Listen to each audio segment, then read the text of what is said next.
叔叔身为防疫大使，网红凤梨叔叔继上回8晚17次后，这回又在脸书发文，全国3级警戒之后，各位防疫在家都干嘛去呢？走嘛，恁老母的老母。这叔叔向大家报告。我自己这样细数，我打了39次手枪。这数理干那不对呢。于是叔叔跟上时事，用了阿中部长的最新名词。那校正回归，校正回归。校正回归后，确认是69次，报告完毕。恁爸安尼抛上去，我一发文，底下网友留言，一大堆。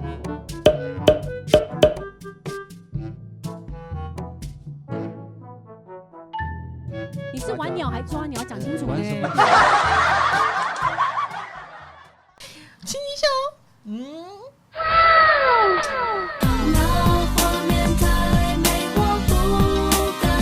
全台唯一一个亲到翁来的女人就是我。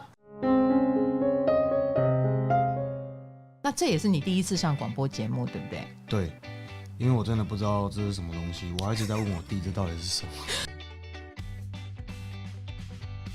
我真的看你的影片会笑，因为现在已经没有人可以骗倒我了。你逗乐我，就是因为你真的是脏话讲得很好。可你们节目是可以讲脏话的。录音了，那本来就说要怎么样，赶紧别讲各位安尼，别人讲不爱讲嘛，你搁底下笑，你还规讲底下我妈多一句话。我现在我被他骂的。你这样子，他最长可以讲几分钟？大概可以讲到3到5分钟，很长19.5不含头。我是用生命在讲，而且聊到声音会闭塞。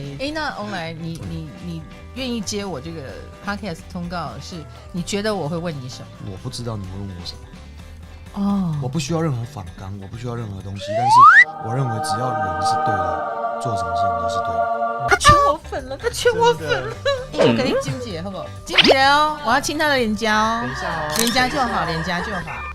维尔都没亲到，强强有亲到吗？没有，没有，只有我亲到。不要害怕，我觉得他有点害怕。亲一下哦。哇，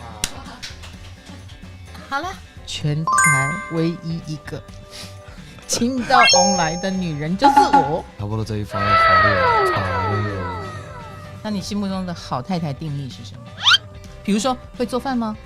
还是说一定要陪公婆住？不一定要陪公婆，煮饭当然是会最好，但是不会也不会怎么样，因为我从小我妈也不会煮饭。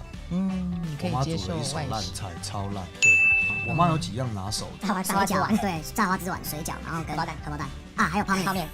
哦，这几个也是我们一我厉害的。桶瓦斯用了3年呢。对，后来那个瓦斯厂老板他拿那个泡茶那种很小壶的，跟我们说你们弄这个就好。因为我们要台风来才会煮，平常都不会煮。有一年没有台风，那年就没煮了。我妈叫那桶瓦斯叫完之后，见到那个老板是5年后的事。但是那我还是煮了2年都煮不完。